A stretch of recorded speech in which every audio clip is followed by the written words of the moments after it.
What is going on, everybody? Martin here from the 5Marks Pro Wrestling Podcast, and I am joined here today with my beautiful dance partner and your beautiful dance partner. Everybody loves Carmo. That's me. Hello, everybody. Welcome back for another week. And this week we are joined very casually by a suited up, acting like he's Paul Heyman for a week. Rob Gold is back. How's it going, everyone? Thanks very much for having me once again. Just hilarious. He realised he couldn't. Go on. He realised he couldn't beat the Tribal Chief, so he became the Tribal Council. Exactly. That's well done. I didn't even think of that. It's hilarious as well because instead of doing Rob Gold as I've normally done in your thing, I put it down as Mr. Gould. And you just happen to turn up in a suit. Like, this wasn't planned or nothing. He just turned up to the call in this suit. Here, hang on. I'll be back there in a minute. I'm just going to throw on my suit there. Go on. Yeah, might as well. It's that time of year apparently for suits. But how's everybody doing? Not bad. Tired. And sick after 2 incredible weekends. Yeah. A lot of, obviously there's people fucking worse off than us who did, what? Was there 5 days of OTT in total? Yeah. 4 or 5 days, if you include the Italian, the Milan show. Yeah. And then the Wexford one as well, yeah. And then obviously people who did 4 days plus RCW. There's people a lot worse off than us, but look, we were just smart. Yeah. I'm poor.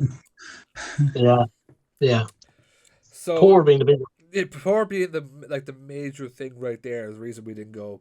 But we're here to talk about today, as we just not quietly, but slowly said, we're going to talk about the big OTT weekend, mainly the Dublin Belfast shows, and RCW Pav Fiction, which myself and Carmo were at this past Saturday, wasn't it? Saturday, yeah. This past Saturday. So, before we get into all that type of stuff, lads, we're at the individual shows. Rob, obviously, you couldn't join us for the Dublin show. Yeah, unfortunately. How was your weekend? How was the weekend for yourself?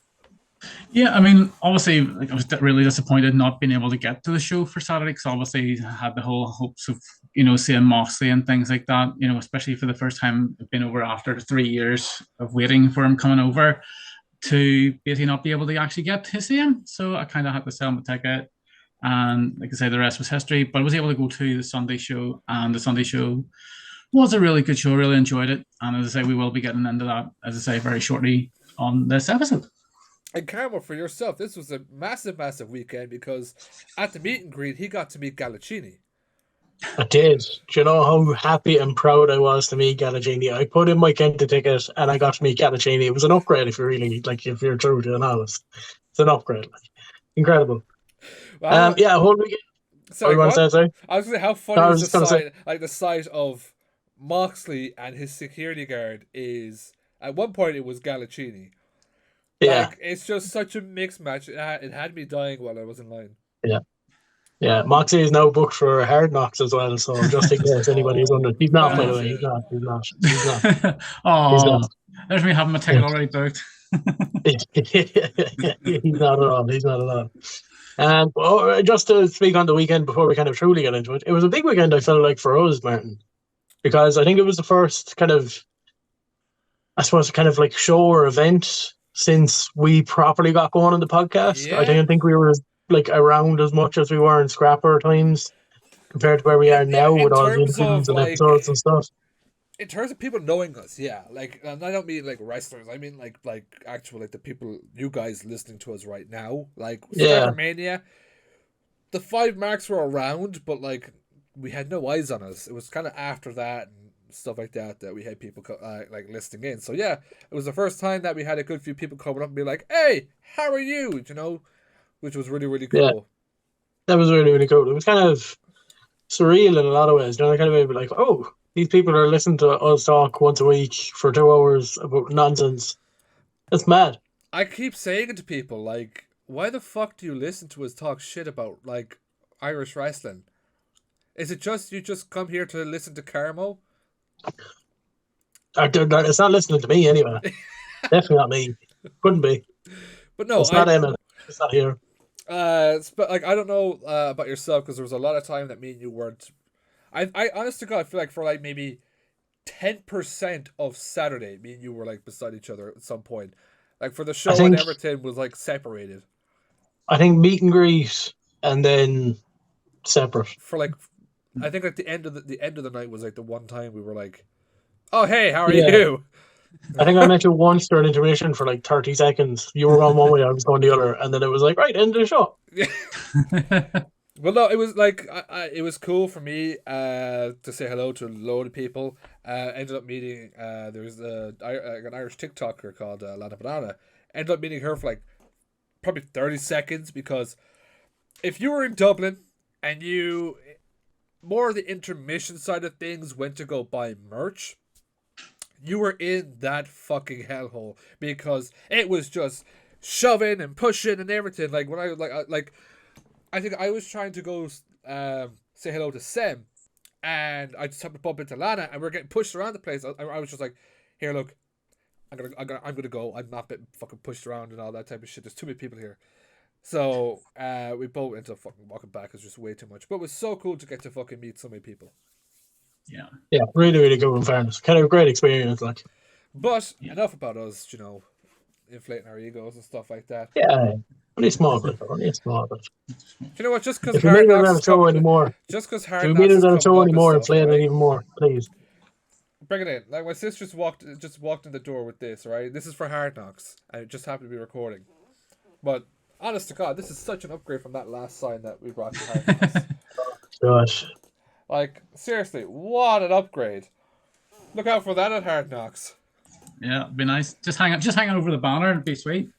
Oh my! See, Carmo's a massive Social League fan after the last show, but that's I'm gonna rip that sign myself.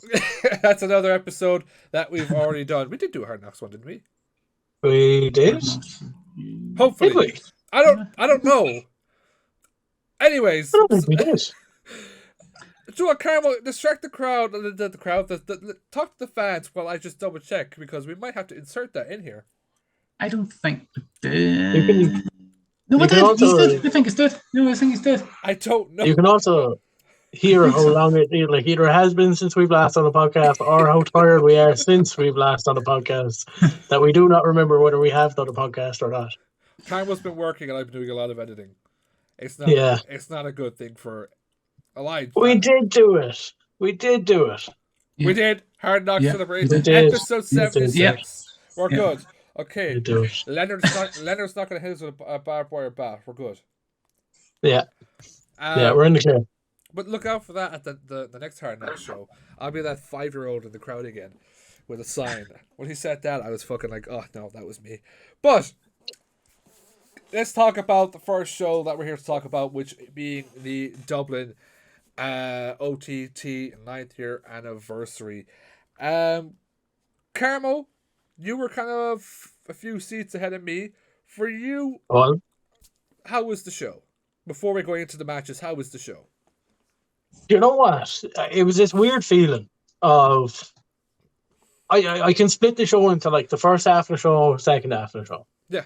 The first half of the show I thought was okay. And let me kind of vent on this. Well, not vent, but let me kind of go through this on a second.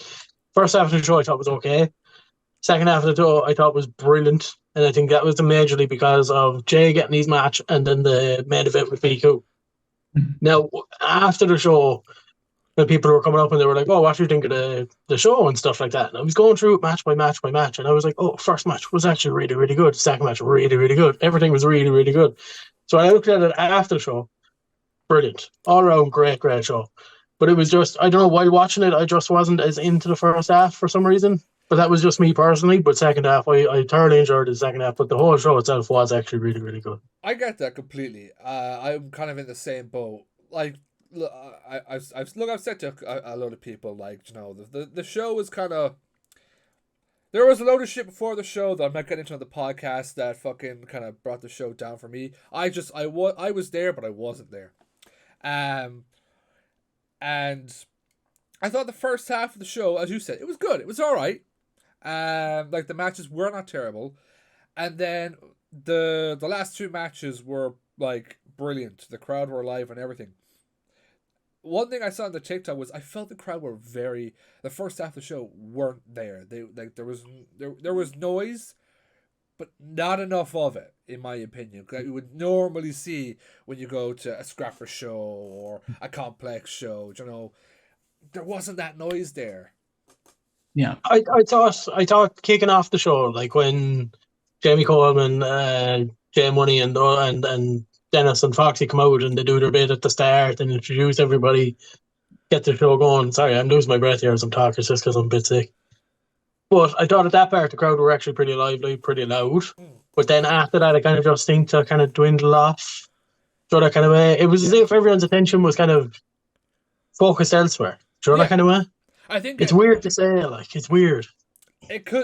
I've tried to put down to a few things. So one, it could just be the time, the way it started at 4. You know, like everyone's, I don't know, like either everyone's just not at that like thought in their head, like okay, it's the wrestling show now, time to become a fan and turn it up, or I think everyone was so focused on Mox and wanting to save themselves from Mox.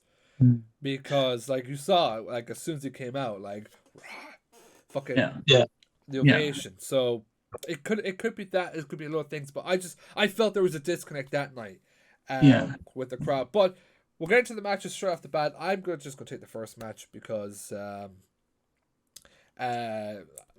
Haskins, like that man is a fucking machine. Holy fuck. The opening contest was a 5-way that was supposed to be a 4-way. It was Haskins, Luke Jacobs, MLD, if I'm correct. That's right. Yeah. Malak Darius. Who was the last person again? Robbie X and Limo. Robbie X with the addition of Limo, which I thought was a little weird, but look, it kind of it's some towards the end it somewhat like kind of fit his high flying style. So Limo getting added in, I thought was a fun, exciting, like for like we're gonna talk about later. If you want to talk about something that's like an X Division type match, that was it. It had everything with like the fast pace, technician, the wrestling. It was a good match. Carmo, what you think of it? Great match. Just on the Limo thing getting added as well, I was kind of along the same boat as you. It was kind of like a little strange, but it was really cool to actually have someone Irish in that match. Yeah.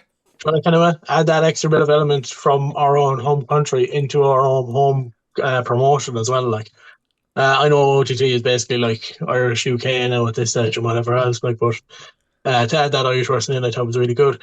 Match itself was fantastic. It's my first time getting to see Luke Jacobs live. And my God, is he phenomenal.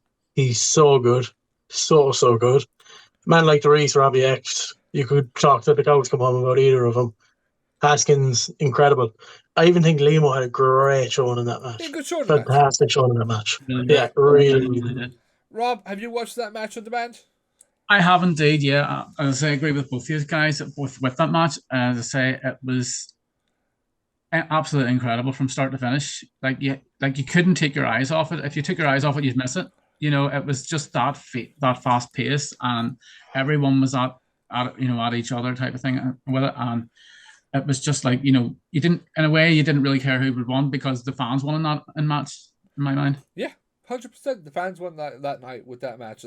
Like we said that before the actual match even fucking happened on the predictions. Like the fans, like for majority of these matches, they won that night. And this one was a great way to kind of kick off the Dublin show. Carmo, what do we have next? Well, we unfortunately had a bit of a segment with Miss Debbie Keitel, who unfortunately came out. And, well, we did hear before the kind of show started that unfortunately Martina had got injured at the Wolves show. So, unfortunately, we would not be getting our OTT women's title match, ladder match. So, Debbie did come out. She cut a promo, followed by Martina coming out on stage, getting attacked by Anita with a ladder. Seshmat ended up kind of regrouping, jumping off the stage, doing a little dive, which was actually pretty sick, even though she's injured. Can I just pause you there? I don't know if I told you on the night or if I told you afterwards. When she did that dive, I've never panicked so much in my life knowing that she had the injury. Yeah. Same. And then obviously kind of Martina said that they'd go do it in December. They'd have that ladder match in December now instead. We've yet to hear what that show is going to be or when that show is going to be, but apparently December is when we're going to see that ladder match between Debbie and Martina. And I can't wait for it. Do you know what? I think that was a blessing in disguise. A terrible thing to say because it was supposed to be an Idvahans stadium debut in some way. But as I said in the predictions, that match, that story deserves to be main event. Yeah. And now that Mox isn't there involved in the December show, that match can be the main event. That match, it's still going to be a ladder match. Yeah. So you have that excitement value. So I hope to God, if it's the Christmas show, whatever it is, that's it. Martina, Debbie Keitel, main event. Just let them have it. Let them run with it. Yeah. 100% agree. Definitely. And as I say, well, we don't know if Moxie's going to be there in December or not, but you never know. You never know. He could show up out They of the fucking blue. better not. Give them the main event. Fucking hell, Mox. Fuck off. No, this does definitely deserve it to be a main event spot. Has to be because the story behind it all and it just makes sense for this to be the main event match. Yes. Really, hands down. And to save me ranting, if you want to hear how passionate I am about this story, go listen to the predictions episode. And what do we have Foxy on for before? Best matches of the year? That one. So far, the best match of the year so far. That's where you hear Martin ranting about how good this rivalry's been. Carmo, I'll let you go back into say what was coming up. GN Championship match, I think, was next. Yeah. Scotty Davis, O'Malley against BDE, Sam and Renzo, and I've forgotten who the third team was. Oh, Los Mopadores. We'll get into those Mopadores later on, by the way. We'll get into them Mopadores. Yeah. But I can say it, Joe, I'm going to keep going as Los Mopadores for a moment. We'll get into what happened later on. But keep Carmo, it's still real to me, damn it. How they survived the onslaught from O'Malley and Scotty Davis in the early goings of that match was absolutely frightening. Yeah. Like, then not only did O'Malley throw both of them around the ring, but Scotty Davis did even worse. Incredible. There was a German at one stage into the corner, and I think it was El Banimono, and I thought he was gone. I thought he was going to skip the ring and just keep going, really, to be honest. Thought he was broken in half. Yeah. Match itself then kind of came in a bit more. Three teams ended up ganging up on O'Malley and Scotty Davis, taking them out of the match. And then we come down to BDE, Sem, and Renzo, which, to the delight of, I think, the entire stadium, maybe bar one or two, Sem. Wait. Now you can say it. Sem ended up picking up the victory. Yeah! And Renzo and Sem, better known as Semzo, became the OTT GN champions. An incredible match again. This one I was actually kind of quite into for the first half. I was kind of wildly not being into it. But this one I was quite into. The onslaught from Scotty Davis and O'Malley at the start, and then just the transition into the kind of Renzo, Sem. Are they going to be a team? Are they not going to be a team? That whole sort of stuff. BDE as well. We got the toilet paper in the stadium.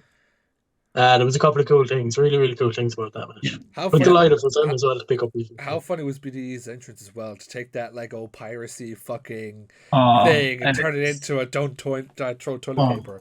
Very cool. Very cool. For myself, so very proud moment to see the stadium debut of Nikki, Josh. Nikki is making stadium debut as far as I know. That was his stadium debut, yeah. Was it? That was his stadium debut in a match. That's mad. That's mad.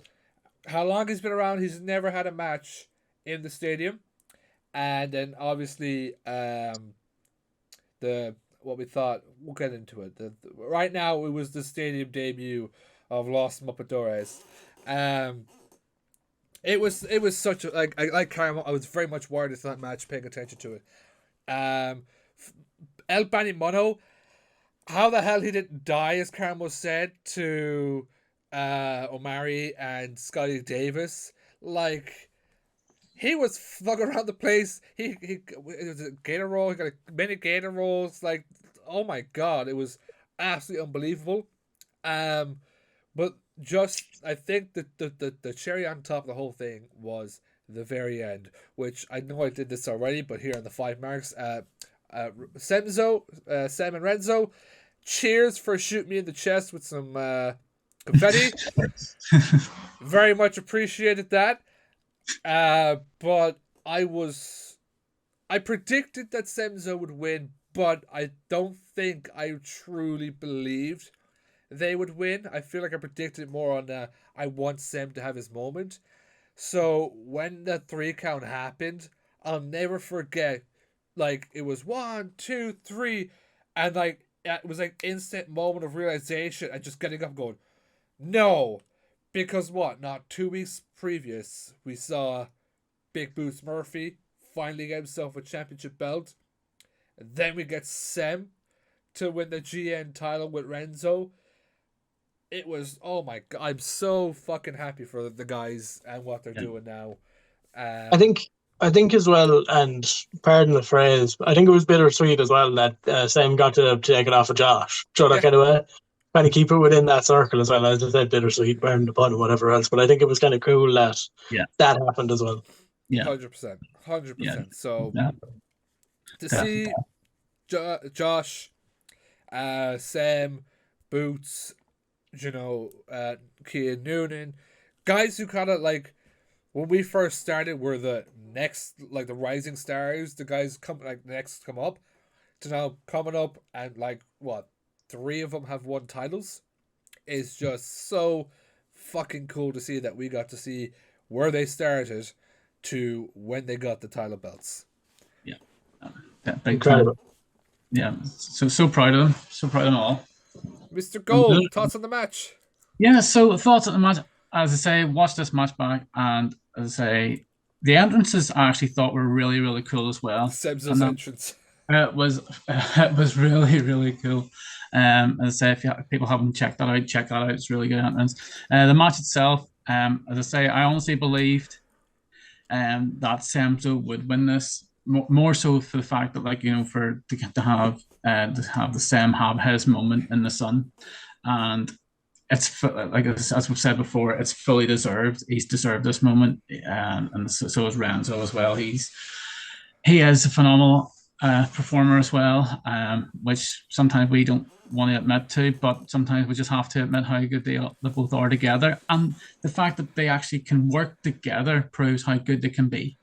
And now that they're the GN champion, as I say, hopefully they can keep it a bit longer. We'll get into that. Anyways, next up, I believe, was the triple threat, wasn't it? I think it was the triple threat, yeah. Damo, Corvin, and Trent fucking 7.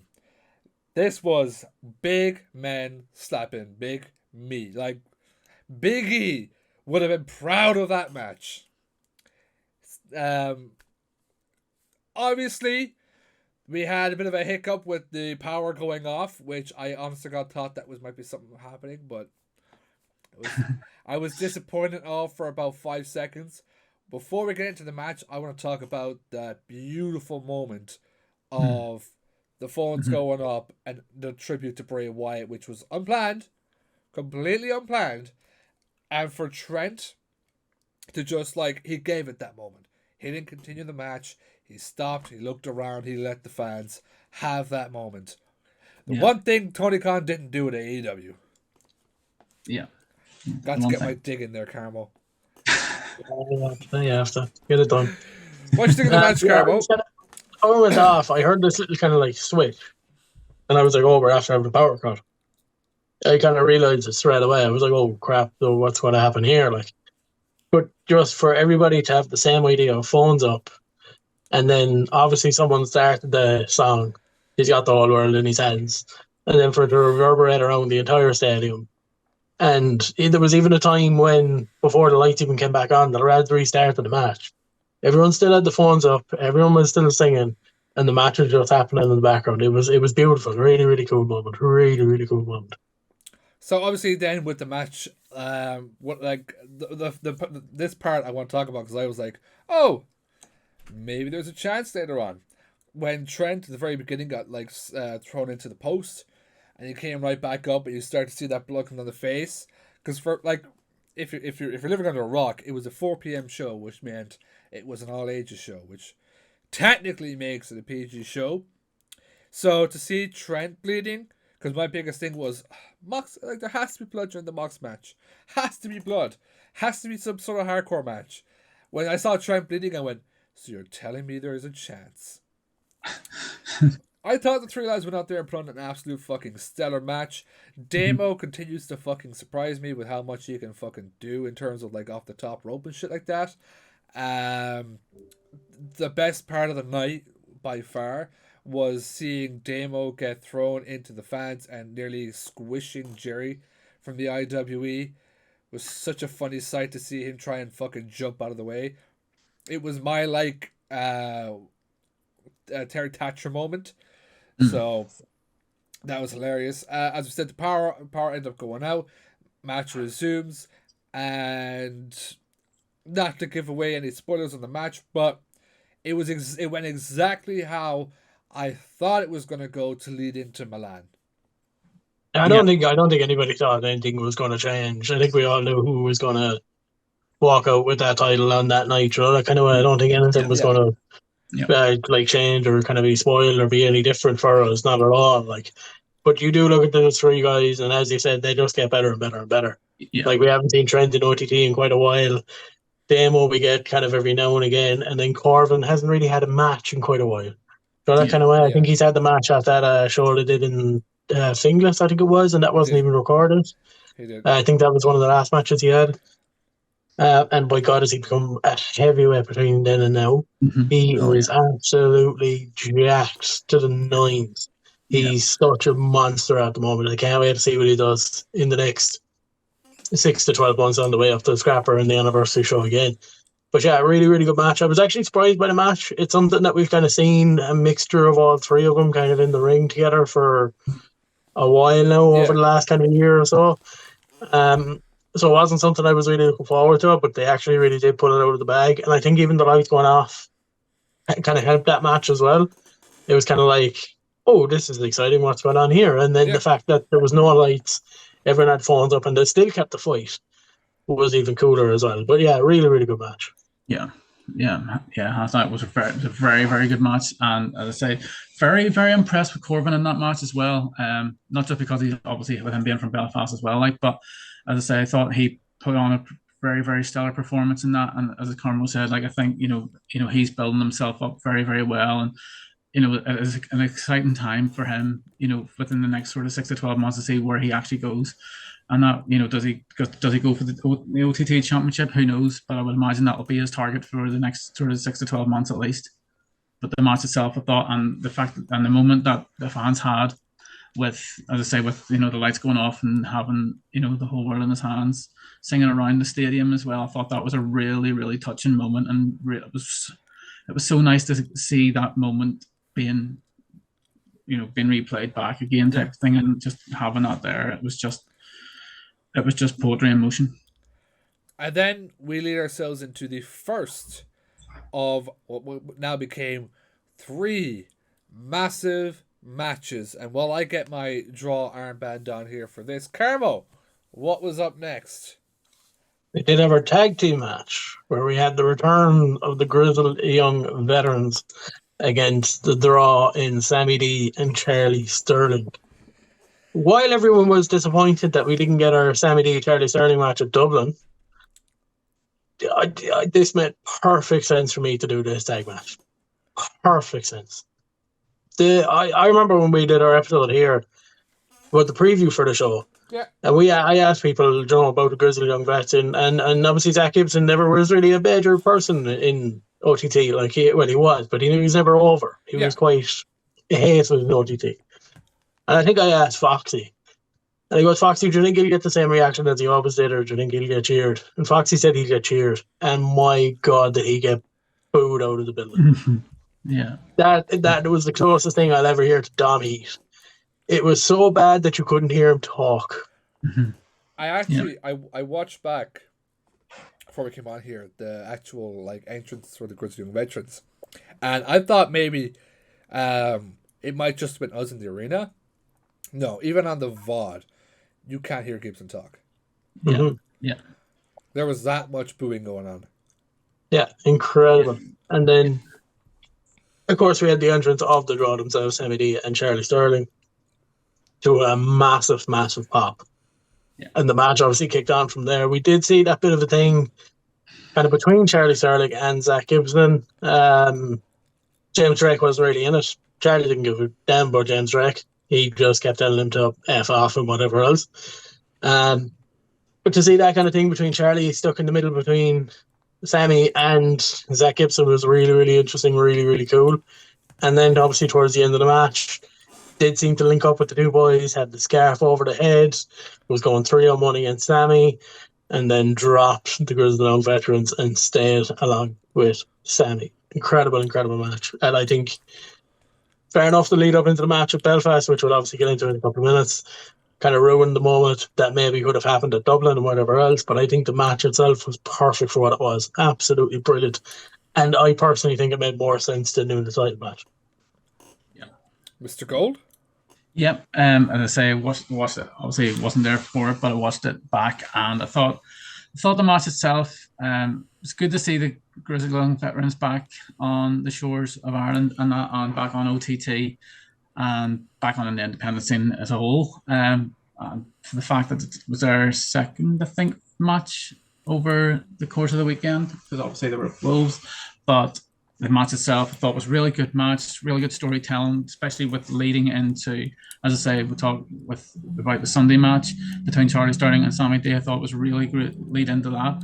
But the match itself I thought was a really good match. You know, obviously the crowd, say, you could sort of tell how loud they were towards the Grizzled Young Veterans, and more so Zach Gibson rather than his tag team partner and that. But I thought the match was a really good match, and as I say, the draw, it's always on top. Always on top. But yeah, no, it was a look. I'm one of the people that was disappointed that we didn't get the match in Dublin, the match we wanted. But I agree, it was a fucking brilliant match. Just to see the fucking, as Carmo said, it was better than Dom Heat on Zach Gibson was fucking amazing. I love how for the up until the Charlie sticking with the draw portion, never once saw Charlie and Gibson touch. Not once did they fucking go after each other. I loved the play between Charlie and fucking James of, I don't know who this fucking guy is, get the fuck away from me, do you know? Like I love as well, like when him and Gibson were having a fucking talk, he just turns and goes, "Shut the fuck up, you!" Do you know, it was a great fucking match, very entertaining. When they got me, because I thought that was it.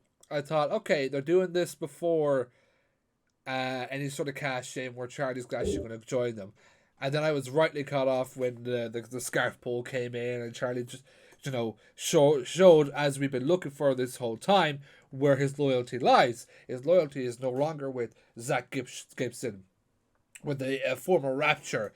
His loyalty is with the draw. So it was interesting.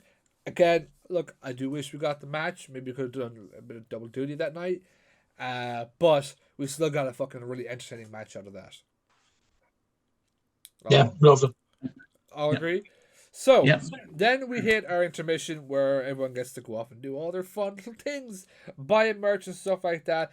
And then we come back and I might just need to move my chair here. Carmo, I'm going to have you introduce the match in just a few seconds. You know, I'll let you talk about just final thoughts and stuff, because I just need to move some stuff for something I want to do here. Okay, well, I don't really know what to say here, but I know the match that we are getting into. And that match in particular was Jay and Kenta, or Danny Cross, as he is known. Kind of just all of time here now, because I don't really know what he is saying. He's telling me to wait here. I don't really know. He can't hear me, but I can hear him. So I didn't say what the match was. I don't know what the match was. What was the match? The match was the match. I'm gonna do this. It was the match I wanted, you wanted, everyone wanted. We pushed for it. We finally fucking got it. It was Kenta versus Danny fucking Cross. Let's go! Did the confetti work? Yeah. Yeah! Yeah. You better sound. That's it for me, lads. I'll see you later. I gotta pick up all this confetti. Carmo, you take it away. Also, can I say it is J. It's Danny J. Cross. But the match was still billed as Danny Cross. Yeah, it is. But it's Danny J. Cross now. Danny J. Cross. Danny J. Speaking of Jay's entrance, I was gonna say, let me just talk about this for a second, alright? Don't even get me started in this. Everybody thought Finn was coming out. Everybody thought. So at the start of the entrance, it was that little, like, the old Finn when he was like Demon Finn and stuff like that. And that little, and then just cut into like a black out stadium, bang into Jay's music. It was really, really cool, extremely cool. But I was convinced that we were getting Finn. I honest to God, like, I think I had the video of it at the entrance where it was like the bum bum. I was like, hold on, what the fuck? And then Jay, I've got to get used to saying it now. Jay comes out to Kingslayer, and I was like, you bastard. You fucking got me. But then, like, you look back on it, and I liked the nod to Finn, to Jordan Devlin, and to Ryan Smile. So, it was a nice touch. Yeah, it was incredible. Incredible. You get those three mainstream guys who had a big part. Jordan and Ryan, especially in OTT, Finn and just Irish wrestling in general. To pay tribute to the three of those guys, and he's in probably Jay's biggest match, not only in the stadium, not only in Irish wrestling, probably in his career. Is incredible for him to do. Incredible. Yeah, definitely. And I even said to Jay on Sunday after the show, I was like, Jay, you little tease. Because I had a feeling that Finn could have actually showed up, and then to have him tease his start of his music. And then it's like, oh, it's just Jay. It's just Jay. If you're a massive Jay fan like me, you're like, oh, it's Finn. Oh, for fuck's sake, Jay. The fuck are you doing? Everybody's a massive Jay fan. Yeah, he's his 450 is one of the best I always see live. He hits it so perfectly when he hits it. It's just incredible. And It's then exceptional. The match as a whole, for me, I really need to watch this back. This is one of the matches, as everyone knows, I was super excited about, like really into, but I feel like, I don't know, I was very distracted that night, so I don't know if I really got to enjoy the match as it was. It was still a great match from what I watched. I just myself, before I give opinions on it, and I know I should have done this before I came on here, would just like to watch it back. But Carmo, what did you think of the match? Yeah, very good. Extremely good. I'm smiling there for a reason. Martin's the only one that's going to get it. Yeah. But incredible match, an extremely hard-hitting match. There was one stage where Jay was in the corner, he was sitting in the corner, and Kenta ran at him, and I mean, he drove his 2 feet through his face, his neck, his brain, his eyes, his everything. And like, you look at most of these kicks, and you're like, oh, it looks okay, it doesn't actually, no, that one was brutal, absolutely brutal, and he slapped the ever-loving shit out of Jay as well. Jay got his bit of a bounce back, hit the brainbuster into the 450, and I genuinely thought he was pinning Kenta. I thought it was all over. I thought he was going to beat Kenta, and to my absolute unfortunate sadness, Kenta kicked out. I want to give just a shout out to the Dropmic boys a second, because I saw their tweet the other day. Someone put up back, it was like a year or two ago, Shibata doing like that drop kick to Kenta. And the Dropmic lad said, like, retweeted it, being like, Kenta took this personal and started and dished this out to every opponent after this moment. And Jay just retweets it going, I can confirm. Yeah, you could see the marks even in his neck after the match. Like, just it was incredible, Yeah. Rob. incredible. Yeah, as I say, it was a hell of a match. It was just, like I said, it was just back and forth from each other. The fact that, like, as I say, Kenta, was just slapping the taste out of Jay, like, pretty much throughout the whole match. You may as well say in that, and then I say Jay was giving back as good as he got. And as I say, obviously that brain buster into the 450 combo type of thing in that. And honestly, I thought he had him. And as Carmo said, he got the shoulder up at the last second. And as I say, it was unfortunate that he wasn't able to get it done there and then. But overall, I thought the match was one of the matches of the night, if I'm honest, watching it back, in my opinion. But yeah, really good match. Really, really good match. Carmo, you wanted this match. Do you know what? Do you know what? Before I actually do get into that match, I do want to finish up a point there on Jay and Kenta. Incredibly proud of Jay. So proud of Jay for what he's achieved in the last 2 to 3 years, 2.5 years since we kind of came out of COVID and everything like that. It's about 2 years roughly to the moment. Incredibly incredible what he has done and what he's achieved. And like, I can't wait to see what he does in the next 12 months, because he's here and he's going to get to here. And I don't even know how it's possible to get to here when he's already here, but he's going to do it. And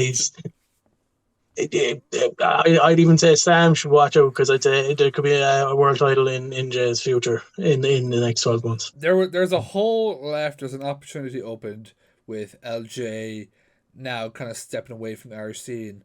Like, I don't think we'll ever have LJ back the way we had LJ before. I think like he's gonna be the import now. So I think Jay is that guy. He is that person to take that opportunity and move on to the next step of his journey in Irish wrestling, and that is into the main event scene. Where he goes now with the tag team titles, we'll see with that. I would much prefer Jay in a singles capacity, and see what Joe and stuff can do with him.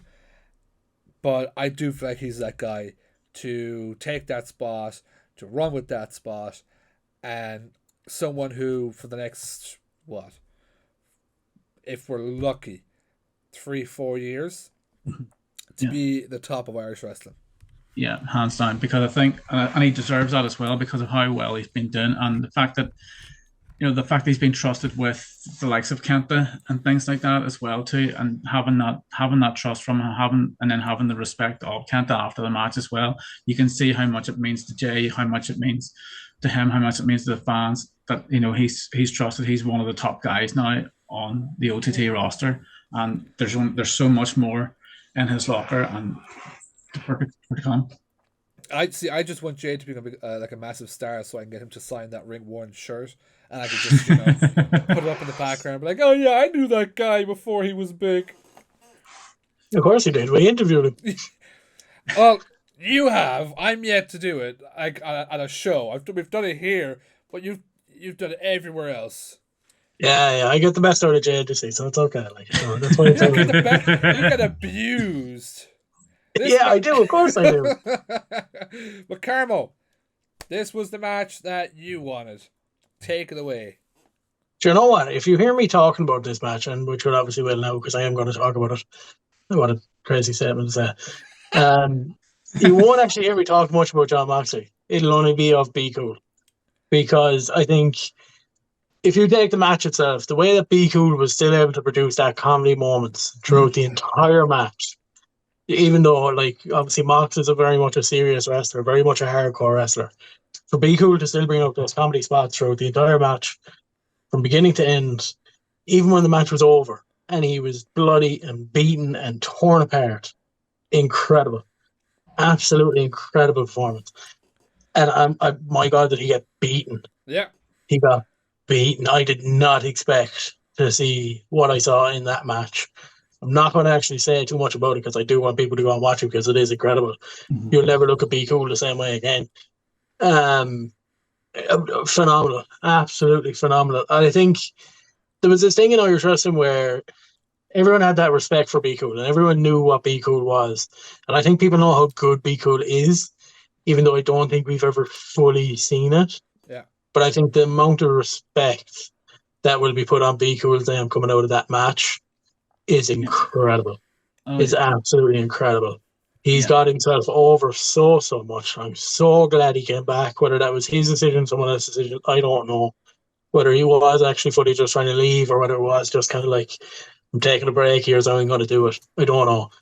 But for him to come back, put through that match, and still bring out all those comedy elements, as I said, even in the after the show when he got on the mic and stuff like that, incredible.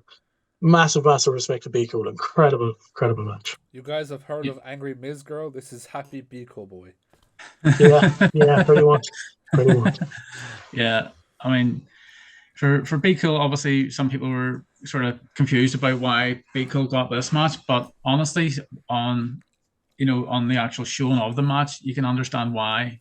Yeah. The fact that Be Cool got it, and the fact that it was such a well done match from start to finish, from entrance to the actual match itself, and that. And like I said, I don't want to spoil it for people who haven't watched it and things like that yet. But as I say, the entrance alone was just top notch, and the whole fact that with Moxley being a more serious wrestler, the fact that they were still able to do certain spots with them that were just gold. I see what you did there. Rob Gold. He put himself over on our podcast. God, I agree. I'm a bit like Carmo though. I don't want to give away what happened this match. This match was brutal. There was many moments that made me cringe like hell, like some things in the back of Be Cool's head. Just go. When you buy yourself an annual subscription or a monthly subscription, go sign up to OTT on demand and watch that Belfast show, but watch that match because it is brutal. Barry he definitely struggled to sleep that night, but Carmo didn't because he walked away with a piece of his hair. So I didn't actually, but he didn't. I wish I did. He did, but he wish it did. But definitely go check that out on OTT on demand. Carmo, like I know we already did this, but just like 30 seconds, another quick sum up of thought on the show as a whole, wrestling wise. Do you know what? As a Bill show, I think it was incredible. I think it would have been interesting if you did add in that ladder match between Debbie and Martina. Yeah, That would have fit in amongst everything else.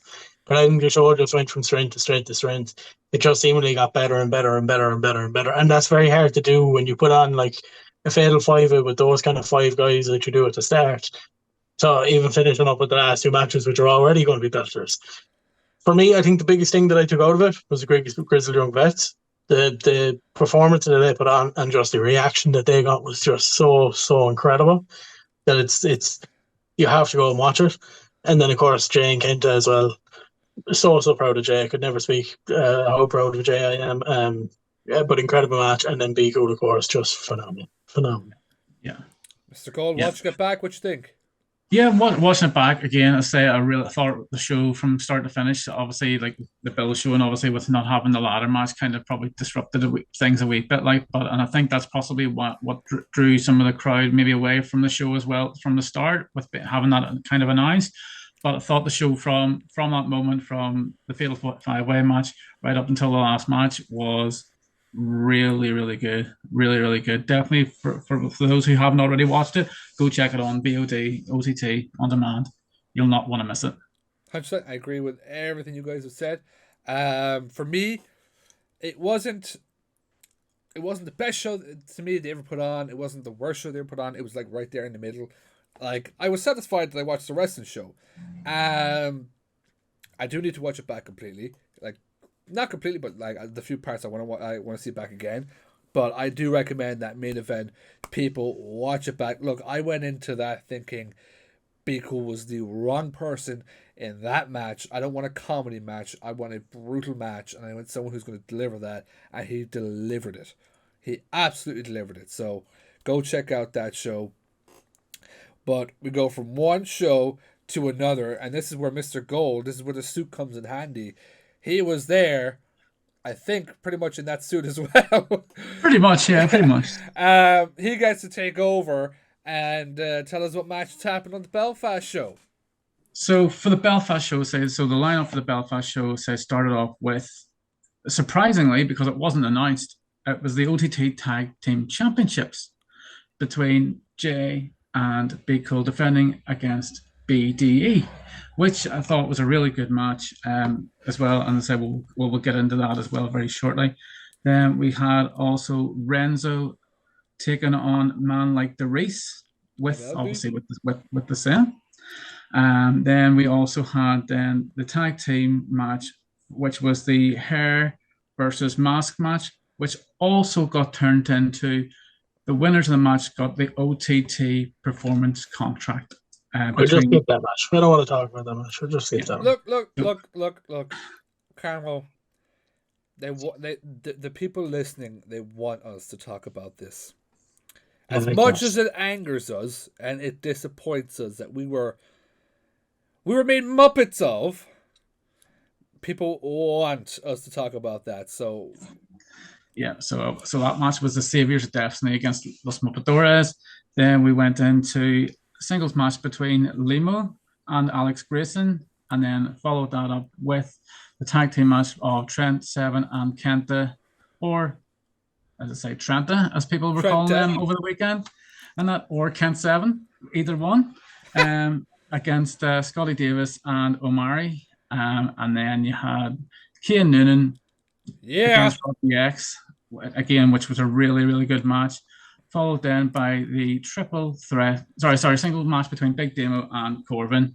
And then you had the main event for the OTT World Heavyweight Champion between the leader of the draw, Sammy D, against Charlie, worth every pound, Sterling. Look, I'm going to kick things off here with that hair versus mask match.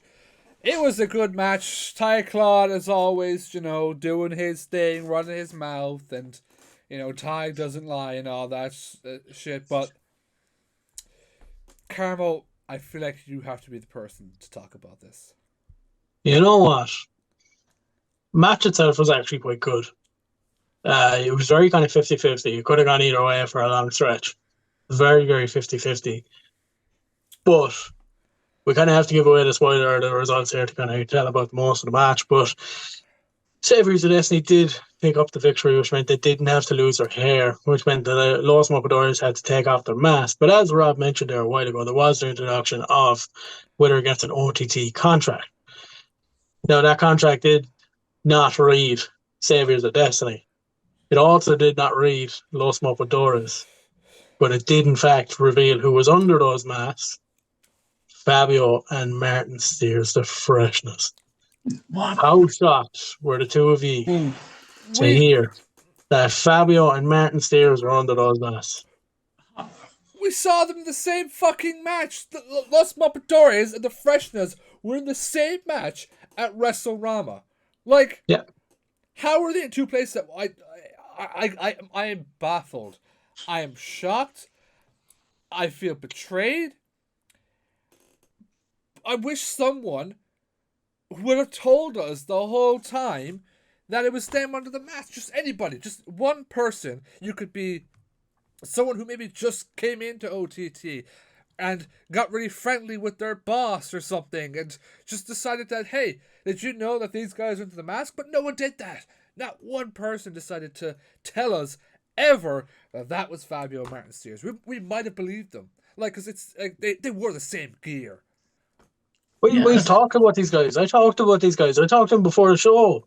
I talked to Los Muppetores before the Dublin show. They didn't give anything away. We've talked about Hard Knocks, everything. They've given nothing away. Martin Steers, he can't speak Spanish. No. Like, what the you could go up to him and say, "Hey, Martin, how are you?" But answer me in Spanish. He couldn't say "see." He couldn't. No. He doesn't even know. He doesn't even know how to dance other than the actual dance he does to come out to the ring, and he learned that because Fabio taught him. So I just, I cannot believe it. I am hurt. Rob, you were there. Do you know something? I was there, and I was just an absolute disbelief. I could have swore blind two guys just came up onto the ring and just took somebody else from the ring area type of thing. It was just like I just couldn't believe it. Like all this time that it was Fabio and Martin. All this time, hi. I just don't get it. I'm getting upset. We're moving on. I'm getting upset. Sorry, but. I just want to say as well, the cheek of Fabio Martin's ears to go out on Instagram and Twitter afterwards and call us muppets for not realising. Look. Shame on you. Look, we've upset Carmo now. We're gonna have to move on. Like Carmo, he's got a bad heart. Like he gets very upset. Like his heart's broken all the time. Okay, we're gonna move on, and we're gonna move on to something to lighten Carmo's mood up. Cian Noonan made his OTT main show debut. Well, I'll let you cheer yourself up there, Carmo. My God, did he deserve it? What a fucking performance! What a fucking performance! Yeah. What an incredible match. Do you know what? Robbie X is one of those people. We've like I've mentioned it anyway a couple of times here. Like he's so good, and I actually thought he deserved the victory in the stadium show. Now, when you've got Mark Haskins involved in the match, it's pretty tricky to get past Mark Haskins. But I thought he deserved that victory. But for Cian Noonan to almost like he would matched a Robbie X. Yeah. Bit for bit for bit. He went as high, he went just as far, he did everything. Absolutely incredible. Couldn't be happier for Cian Noonan. That reaction as well he got after the match especially, couldn't be happier for him. And he's got a big 12 months ahead of him. I've said it for fucking so long. He is the dark horse of Irish wrestling. He is so good. We've had the pleasure of seeing him in Hard Knocks. For God, it's the second show I believe, and he's the import guy down there because he can go. He is so fucking good. He move for move. He fucking kept up with Robbie X, and the standing ovation at the end of the match I was so happy with, and I thank the Belfast crowd for giving him that love because Cian Noonan, he is going to take this place by storm. He's a dark horse that you need to watch out for because he's gonna go by like that, and I'm predicting it now. In whatever 5-10 years, however long it takes, Cian Noonan will be a big star in wrestling. Yeah, 100% agree. The match was absolutely incredible, as most of Robbie X's matches are. But Cian Noonan, as I say, we know how good he is because we've seen him in person. We've seen him in person wrestle and things like that.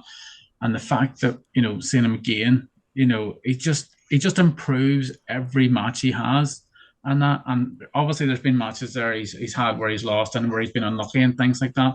But the fact that he was able to perform so well against someone who is known on the independent circuit so well as well, and the fact that he went toe to toe for him and he was again so close to getting a victory against him. But again, he is going to be one of those ones to definitely watch out for. Definitely, 100%. And as I said, watch this space because Cian Noonan is going to take over. Is there another match you want to talk about before I go talk about the world title match? Joe, what I was actually going to say about the tag team title match between Jade, Be Cool, and BDE. Actually, quite a really good match. Very, very good match. Solid match. Kind of interesting because we've seen those kind of like bits of squabbles and like we didn't really know if they were kind of on the same page between Jay and Be Cool. But I think in that match it really kind of came across that they were. Yeah. I think with the respect that each of them had for what they did on Dublin, especially with Kent and Moxley and stuff like that, I think they really kind of started to come to and really are starting to find that team again, that old Be Cool and Jay team that we were used to a couple of years ago. Yeah, definitely. And I think that's something that we didn't actually really touch onto there from the last show, was the fact that you had Jay being as I say, like basically almost pretty much co-main eventing with Be Cool as such, in the sense, and not with that show, obviously Be Cool main event with Moxley and then Kent obviously against Jay. And I thought the two of them against BD, I thought they did very, very well. And I thought, as I say, the match itself was really, really, really good match. Was surprised I didn't see any toilet paper because we're always used to seeing toilet paper whenever BD are in town and that. But as I say, I thought, disappointed. But as I say, we don't want to, we don't want to piss off BDA any more than they need to, because otherwise we'll end up having another video put out about it. And, how many more old fucking like retro videos can they take to make into a? Please don't throw toilet paper at us. I challenge BDE to keep that up. Yeah. You know what? If they did the WWE "Do Not Try This at Home" thing with toilet paper, it'd be perfect. They did. Did they? Yeah. I think that was They did. Sorry, they did. And that's why toilet paper sales have actually went down, because no one wants to try it at home anymore. And that's the problem. This is how long-term story building goes. You guys think during the pandemic that it was like people buying them in bulk because they were panicking? No, that was Joe Cabray going down to the shop, buying all this toilet paper, so that this way, when the time was right, when the people came in that he could not stand, he could just throw toilet paper at them. Yeah, it was long-term storytelling for BDE. Yeah, Joe, they all just knew it was going to happen one day. But yeah. I want to talk about, now for myself, I mainly want to talk about the end, while you guys talk about the match. Can I talk about the tag match before we do? Because I think we have to bring up Trent and Kenta. No. So, anyway, yes, go ahead. Yeah, okay.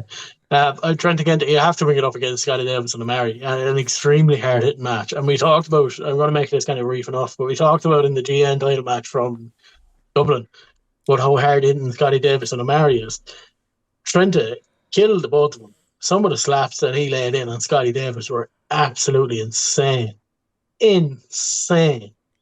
Mental stuff, like absolutely crazy. And then to top it all off, that go to sleep on J Money that left him laying there for what, Rob, about 15-20 minutes.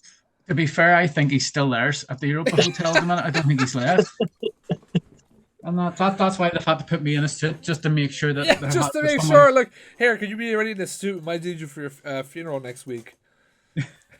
Yeah, but I think if you were going to tune into that Belfast show for any match, Keenan and Robbie X, and then that tag match as well, were two really good ones to tune in for. I was actually really upset because he made custom towels for himself and Kenta as a tag team. I was like, if he was selling them, I want one. Yeah, I know, and that was the thing too, because I didn't really see too much of the merch that he had, so I don't know if he had like his ordinary towels or whether he just had them made for himself and Kenta and that, for each show kind of thing that they were doing and that. But it seemed as if, because he normally does make ones for each individual show that he goes to and sells them and that. But yeah, really, really great match. As I say, it was so good to see Kenta, sort of, obviously we've seen him in WWE as well, type of thing, and then on NJPW as well on top of that. But seeing him in person and that is just, it's just a different kettle of fish. Yeah, completely agree. Like, it was like, for me, it was like a Will Ospreay effect. Don't know how good. I didn't know how good he really was until I saw him live. Yeah, like I had that respect and I knew he was good, but like it went up a level after seeing Kenta live. But then we have the World Championship match. Draw versus draw. Sam versus Charlie. If Charlie wins, Sam steps down as leader of the draw. I'll let you guys take it away. Go on, Rob. Yeah, so this was the match that I was really looking forward to over the weekend. Obviously with the disappointment of not having a ladder match at Dublin for the Women's OTT Championship, but this was the match that, in my mind, was going to sort of sway. Was it going to sway things in a sense? Because I thought to myself, well, there's the chance of Charlie winning this and being the new leader of the draw. But then there's a chance of, obviously, if Sammy was to retain, does Charlie stay in the draw? Does he turn on him? But no. So we're kind of like, yeah, it was a really good match. Really enjoyed it. Back and forth, as I say, once they got into the ring, you could see the intense idea of both of them on their faces once say Sam got into the ring, and that you could just see it that both of them wanted it so badly. But it was a really, really good match to enjoy. And for those who, as I say, haven't checked it out yet, go check it out. Carmo, take it away. I can only agree with your point. I think it was an incredible match. There's a couple of points I want to make about the end, but I'm going to kind of pass that over to Martin as well. I I think what they'd managed to do really well, even with Wolves, which we'll kind of get into in a couple of minutes as well, and what happened at Dublin, I still think they really, really managed to kind of keep that tension there as well, Yeah. which can be hard to do when you're kind of paired together for two shows, and then you've got your big match, especially in such close time as well, where you're kind of beating out to kind of the same audience, and some of the audience doesn't get to see some of it, and so yada yada, and so on and so forth. So I think managing to keep that tension going into the match was really, really cool as well. Yeah. And then we obviously, for me, what sticks out the most is the end of the match. Not to give away an ending, but we had the return of big bald Adam Flex Maxted, who was finally back with his lovely tan from his holiday. Great to see Adam back. I'm trying not to give away the end by saying who he attacked. Just know it was no member of the draw. But the biggest part of the end was the unity of all members of the draw, including Carmo, who is the newest member who is now an official member of the draw. Oh, be cool. Barry is an official, he was kind of there, it was the draw and be cool. Now it's the draw. And it seemed like everyone was okay with it. I think that Mox match really kind of, gave them a new line on what Barry, Barry, when it comes down to it, can be a serious guy. But I'm still on to you, Barry. I know there's some dirty tricks that are probably being played there. I'm watching you carefully. You know what? When the moment of he actually getting initiated into the draw there at the end was absolutely priceless. It was hilarious. Yeah. Go and watch it. Please go and watch it. It was so funny. It was so good. Funny. So good. It really was. Rob, with you being there, how did it feel being there as a whole for the whole night? So for the whole night itself, I honestly, atmosphere-wise, if I'm honest, was probably one of. So obviously, I watched the VODs back from Wolves and Dublin and that, but for the actual atmosphere for the show itself, I actually thought it sounded a lot better compared to what Dublin and Wolves did, and even talking to some of the fans and stuff at the show who were at some of the other two shows had said the exact same thing. And that now obviously the card was stacked. Now the only thing it was missing was a women's match as well, which is a bit strange for an OTT, as I say, show not to have any women's matches on. But I thought overall the show was a really, really good show. If I was given a rating, I would give it a good 8.5 out of 10 for sure for that show. But yeah, really good show. And yeah, for those who haven't watched it, go check OTT on demand, and it is there along with the Wolves and Dublin show. And look, I haven't watched the Wolves in full yet. I'm just. Have you guys watched Wolves in full? Yeah, I've watched some of it, not all. Because I'm literally I watched the Scotty match, which Scotty fell over, walking to the back. It was hilarious. I'll let you guys quickly run through the Wolves match before we kind of give our overall weekend thoughts. I'll start off with that match actually. Scotty Davis and hard hitting and brilliant. Robbie X. Yeah, Robbie X. Yeah, incredible match. Absolutely incredible. Extremely hard hitting. And two insanely talented guys. Yeah, definitely. And they say then obviously we went on to the tag team match between Sunshine Machine and Lighthouse Jim. Bring Lighthouse Jim over, please. Yeah. Oh my God, that's the first time I've ever seen Sunshine Machine. Obviously, even just on the VOD as such, and that. But that match itself was.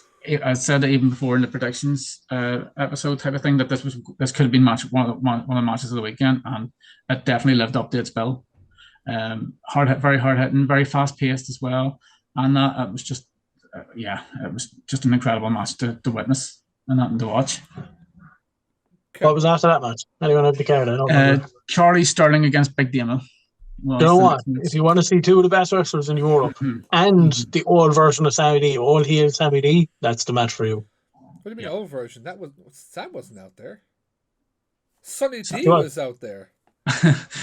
Oh well, yeah. Yeah, because he had his hands in his pockets the whole match, so he did It made for a beautiful, beautiful Halloween costume for me to do. yeah. Go back into it.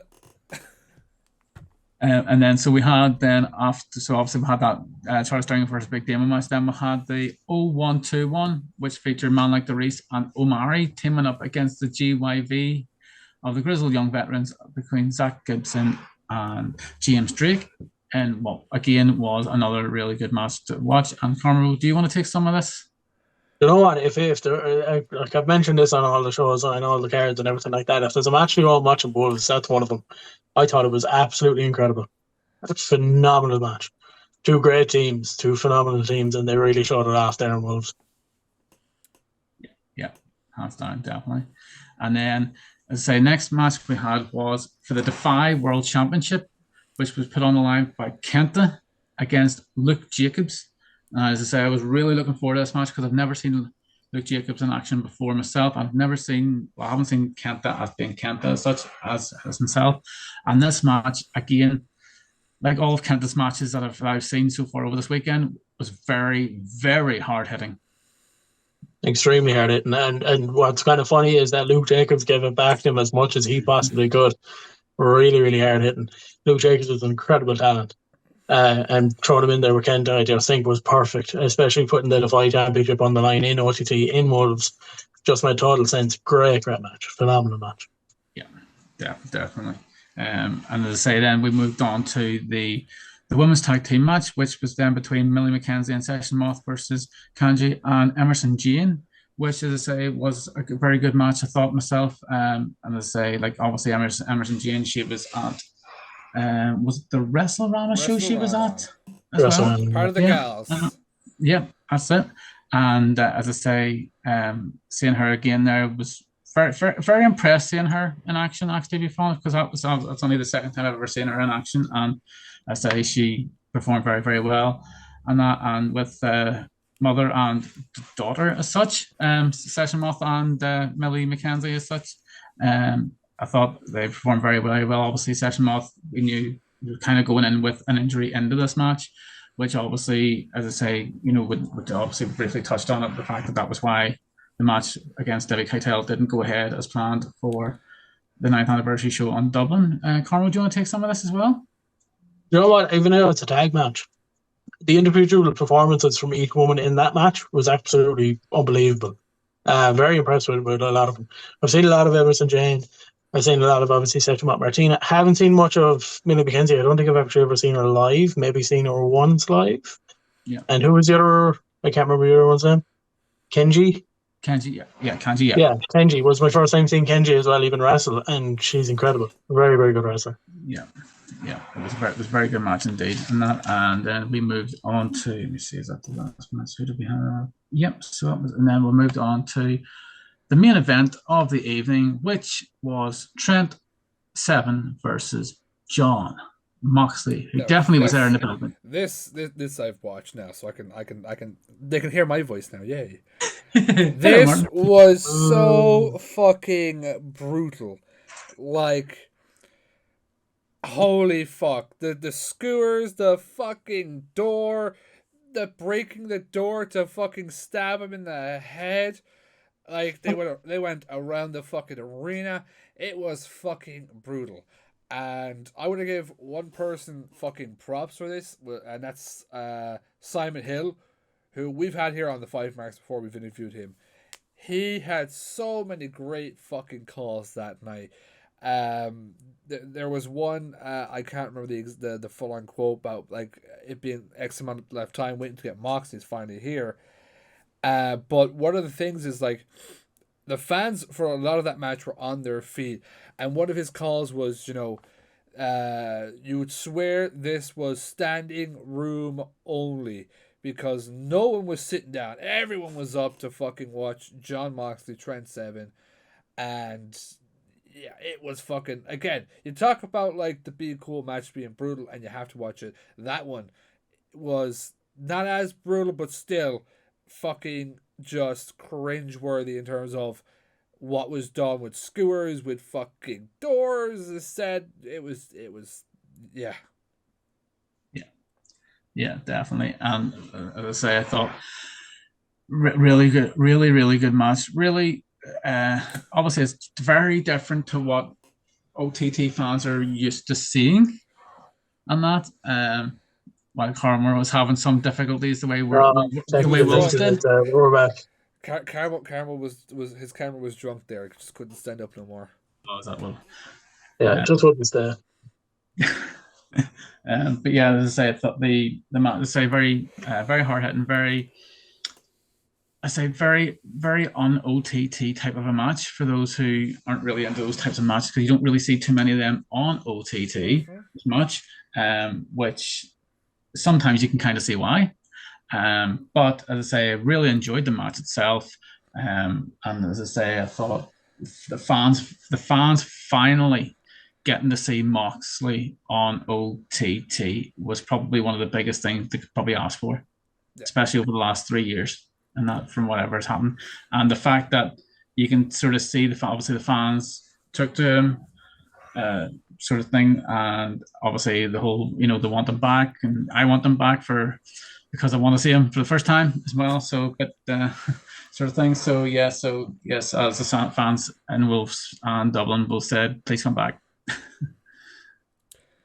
Carmo, violent. That's it for me. Violent. But yeah, that was the night of the 9-year anniversary as a whole.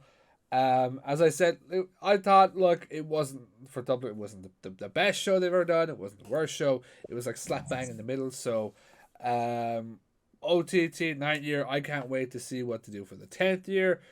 Who are they going to bring in now? Like, you just had Moxley. That was like, for many years, that was supposed to be the pinnacle, and now it's happened. So I'm interested, like, for the 10th anniversary, who they bring in, what type of match do we get? We've got a whole year fucking building now towards that. Any last words before we move on to RCW?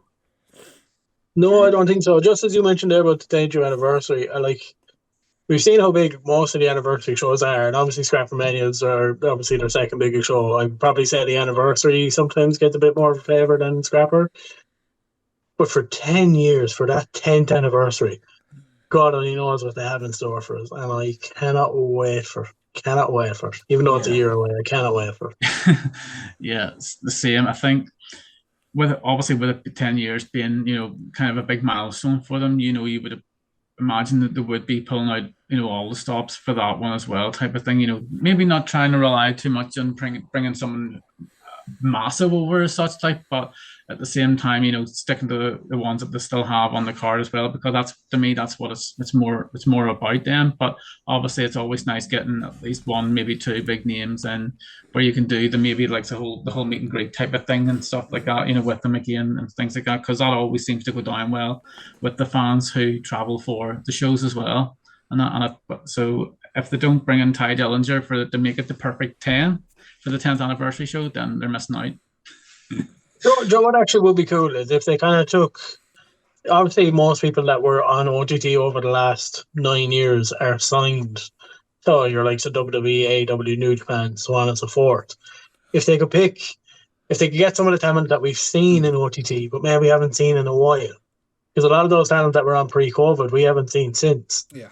Do you know, that kind of way, your likes of Tomorrow Ishii's and Keith Lee's and Swerves and that sort of stuff. Yeah. So if they could pick those kind of talents and bring them back, I think it'd be perfect for the round up the kind of 10th year anniversary. Yeah, that's a really good shout, actually. Yeah, very, very good shout. Yeah, very good shout. So that's obviously stuff we got to look forward to in the near future. Myself and Carmo, however, in the past, being this past Saturday, got to travel down to Cork City for RCW Pav Fiction Zeus Dead Baby. You can head off now, Rob. Thanks for joining us. No, you can take a nap now. It's okay, don't worry. Off comes the tie and everything is like, oh yeah. Just gonna go make a cup of tea there, lads. Yeah, good luck. Carmo, I want to ask you before we get into the actual matches. Obviously, this is the first show in the Pav. First thoughts. I love the venue. Absolutely love it. I think it's one of the best venues I've ever probably been to. I like the Hard Knocks venue. I like the Red Cow venue that OTT ran. I love it. And even the National Stadium. You can't say much about the National Stadium. The National Stadium is great. Like, it's fantastic. I love the Pav. I thought it gave a great feeling for all the matches. To be kind of eye level with all the wrestlers while the ring instead of kind of looking up, I thought was brilliant. Brilliant. To nearly be looking down at them, incredible. I loved it. Absolutely loved it. I don't know why, but I got this vision in my head, just you and Steve just staring eye to eye the whole time. It was close enough, really, but I agree with you. I actually like I got sent a photo by Mikey, the photographer, and straight off the bat, I was like, "Wow, this is a big upgrade from the Kino." You know, just lighting and everything looked fucking amazing. And then we got told that, oh yeah, the stage is actually up behind you guys. Heels on the left, face on the right. I was like, well, sorry, I wasn't. Like, Carmo has pointed out, like, oh, but wow, that's like NLW. You know, like that's fucking. I love that. You know. But we kicked off, in my opinion, with a banger, and I think, Carmo, I don't want to speak for you, but this was probably the match we look forward to the most. It was announced here on the podcast that the Rebel X division would be coming to Cork. We had the Rebel X Championship on the line in a fatal four-way. Matt Schuyler, Martin Steers, Fabio, and Dino Power. Carmo, you got a bit of a closer look at that match. How fast-paced, in your face was that match? you know what? I was still a little annoyed at Fabio Martin Steers over the whole Los Moncadores thing, but we kind of got over it for this match in general. But I like incredible match. I think when you we normally see him as a tag team in the fractionals, but when you put Fabio and Martin Steers in the same ring against each other, it's just going to be magical. Absolutely magical. I've seen these guys kind of like muck around in the ring, just getting kind of stretched out training and stuff like that, and they're still incredible, some of the stuff that they can do. So putting them in a match against each other was just brilliant. Adding Matt Schuyler in there, who I think is improved even since the last couple of Kino shows and stuff like that. I think he's been phenomenal, even though he's wrestling for quite a while. Dino is an absolute powerhouse. He's huge. He's an absolute freight train. A guy who I saw in my very first Irish wrestling show, and the improvement that he's even made since then has been incredible. Adding the four of them into the mix was just phenomenal. And the fast pacedness, the inside the ring, outside the ring, or up around the ring, on the balconies where we were standing even higher, sometimes it went incredible. Great match. I love the Rebel X division. I think it's a great idea. And obviously, like I the whole time I thought that Matt Schuyler was going to have that. I felt like the division was really, really meant for him. But obviously, emotions got the better of both Dino and Matt. It seemed that night. It seemed Matt Schuyler had the win till Dino had pulled him out, and they ended up fighting up to. I was in the very top portion for this match. Ended up fighting all the way to the back to the locker room. So where we go from here now is very, very interesting. Obviously, we have our first ever inaugural Rebel X champion who got to be interviewed by that lovely face right there in Fabio. It's very, very interesting where Rebel X title goes from here. We could kind of talk about it now because it's going to be coming out very, very soon. Or hopefully be out by now. The up and coming Rebel X Championship match with Fabio, Robbie X, Reardon O'Connor, and I forgot. Do you remember who the last person is, Carmo? I don't know who the last person is. I'll find it out before the end of this. But obviously, it was a huge thing for us to get that exclusive from Mr. Billy Bell himself. I will get that last name for you guys, but you would have heard it in the interview already because that would have gone up by now. Fabio, I think, is the right choice to kick off that Rebel X division. It's going to be crazy to see him and Robbie X in the ring for the Rebel X title again. So I'm very much looking forward to it.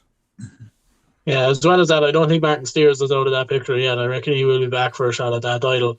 But I think with Skylar and Dino, I think it's a very good opportunity to put on those kind of matches that like Reardon and Raven have been putting on, Yeah, and give those guys a bit of a trilogy and see what they can do against each other.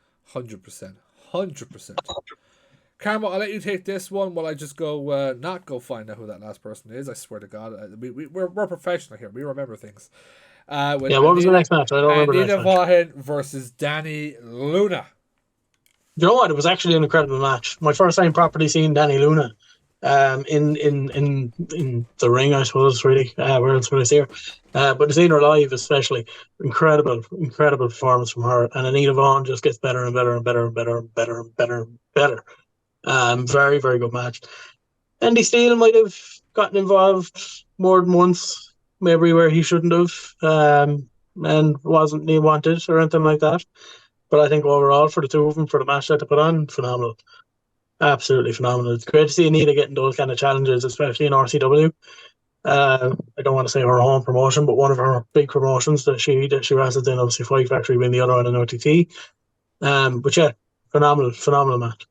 Danny Luna is insane, absolutely insane, and I do hope to God, may if it's RCW, even better, anywhere, that we do get the full subculture in Ireland next year.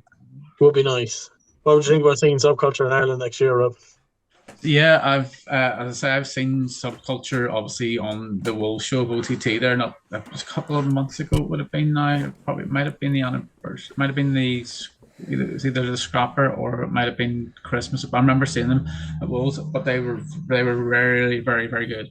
And I've seen them on Progress as well, type of thing over in London. And every time I see them live and that, they always just seem to be, a really perfect tag team. And that's what sometimes I think the OTT tag team division needs is more proper tag teams, and rather than say like teams that are just put together for the sake of putting a team together, who just gel well as two singles and stuff.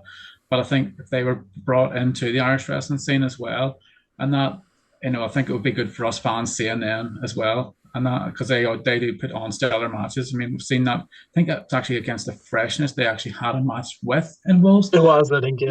That was that weekend. Actually, the Freshness actually had to win every single match to actually get the tag team title match. Yep. If I remember correctly as well. It was. I think it was on the Dublin show, because they'd already lost to them beforehand. So it was like, okay, you got to beat them as well to get that match.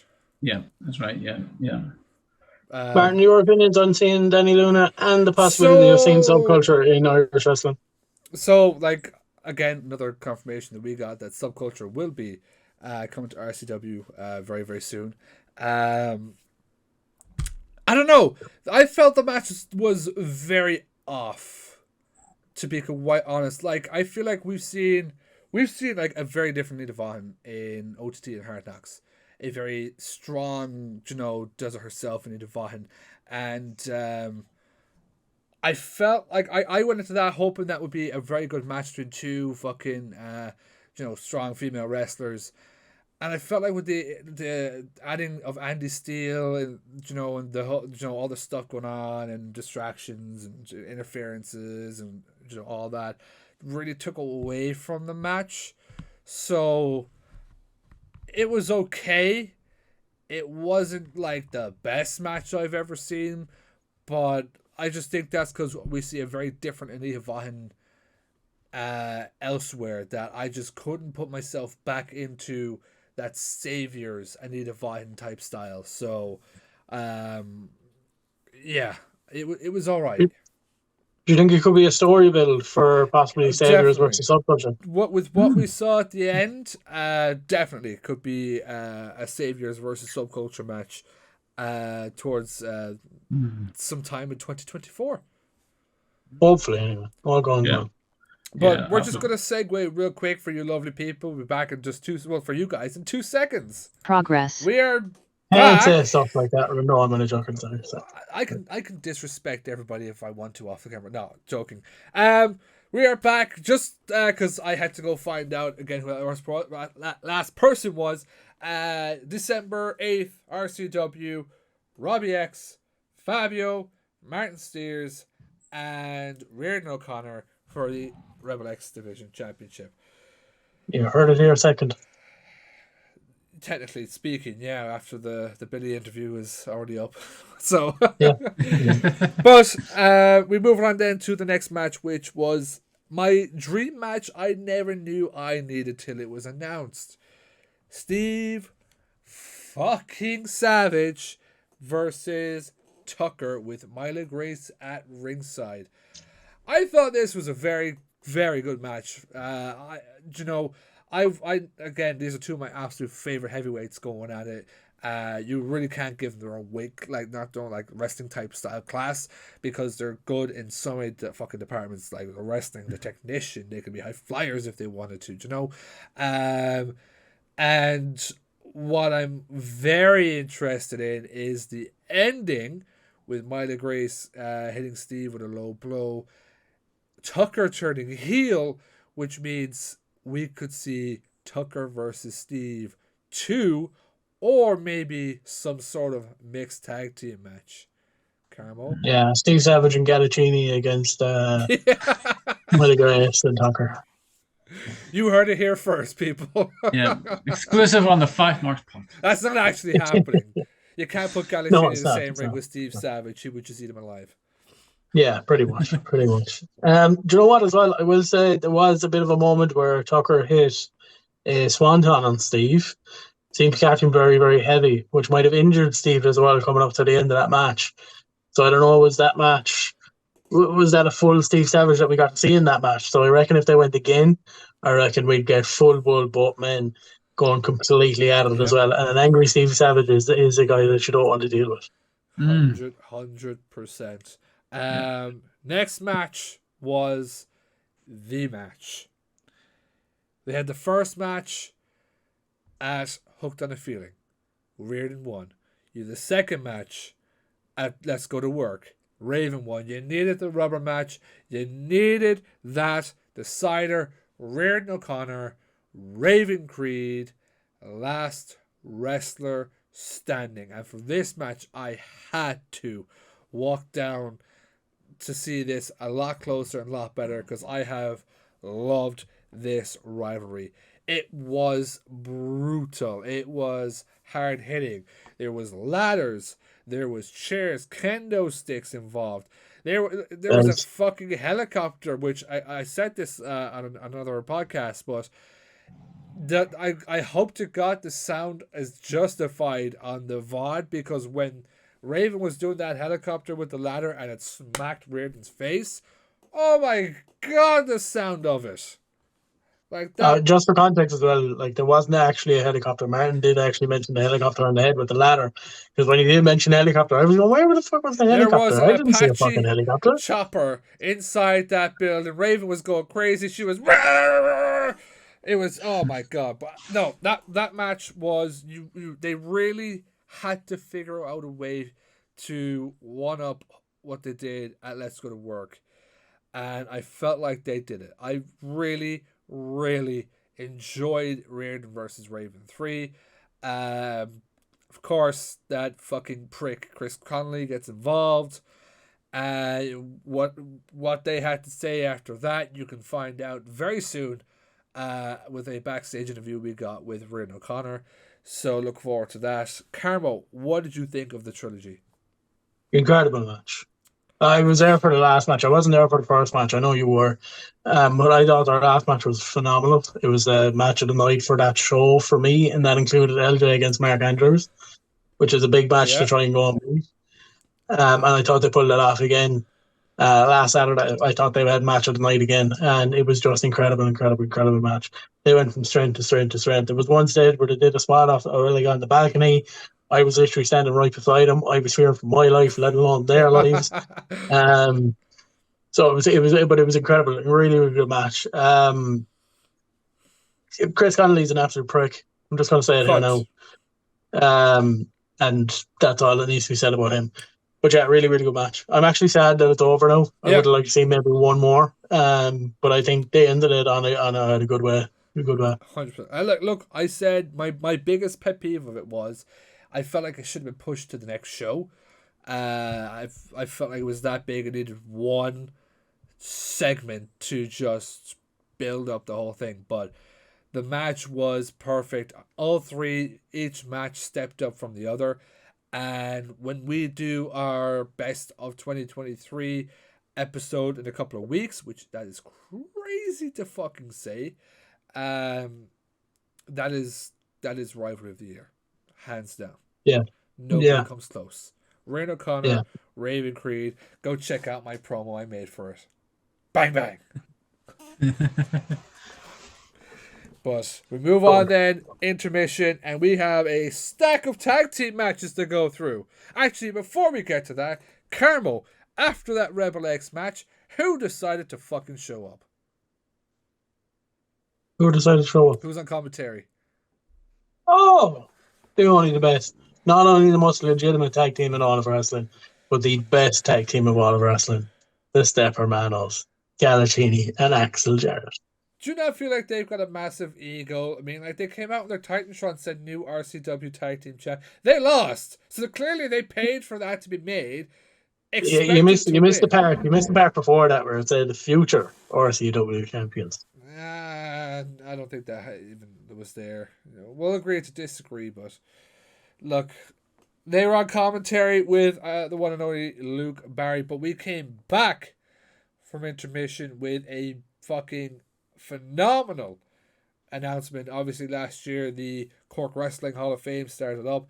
This year, unknowing to himself, Luke Barry, Marion Armstrong will be inducted into the Cork Wrestling Hall of Fame. Well happy for Luke. He deserves it. He's been super nice to us and helpful for us. He has threatened to take over the podcast at some stage. Hopefully that never happens. That could be another person kicking me off. How this man doesn't ever get kicked off is beyond me. People like me. People like me, so it's okay. Well, I mean, Billy said that, so.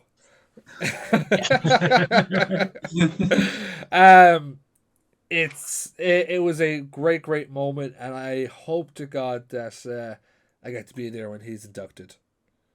Yeah, man, congrats to Luke Barry as well. It's deserved. As I think all of us have only got into like Irish wrestling in the last year and a half, 2 years for some people. I've gone back and watched quite a bit of kind of CCW Phoenix and stuff like that, and Marion Armstrong is literally through most of that. And he's deserving of it. It's a pity that his career is kind of over through injury, because I think if he could got one more moment, and he did get his moment at the Circus Factory, which you will hear from Luke Barry at some stage on our social media / YouTube. But well deserving of him. Incredible career, and I'm the same as you. I kind of do hope I'm there for that induction. And then we start off with our first match after the break for the RCW Tag Team titles. The Bearded Beauties versus PB&J.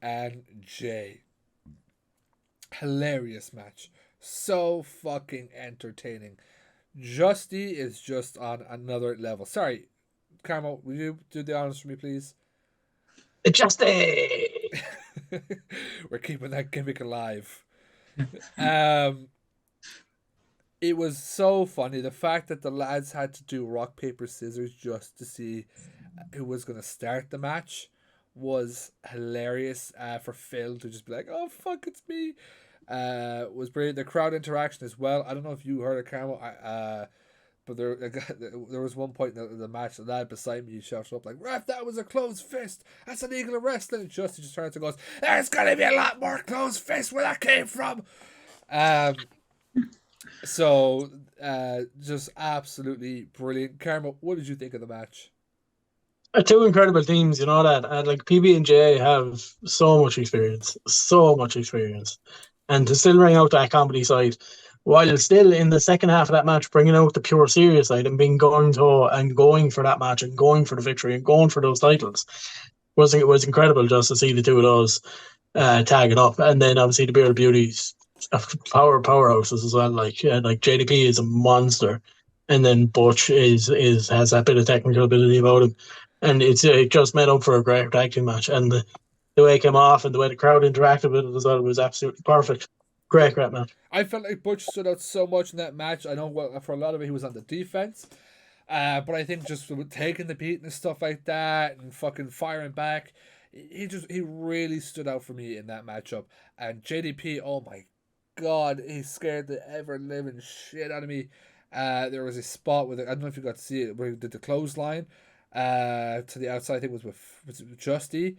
He missed the apron and went straight to the floor, but he somehow, I don't know if he did manage to like protect the head or he just missed. He was good, he was fine afterwards, but landing on the floor, you just hear the people going, oh shit, because it was a bad bump. But they still came back. JDP, Butch getting the win, retaining the titles.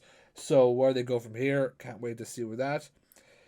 But then we had, from one entertaining match to the other, the Celtic Bulldogs, CBL, and the Mad Dog Con Kelly versus More Money, More Power. More money, more problems, Jesus. Of Gene Money, J Money, and Debbie Keitel.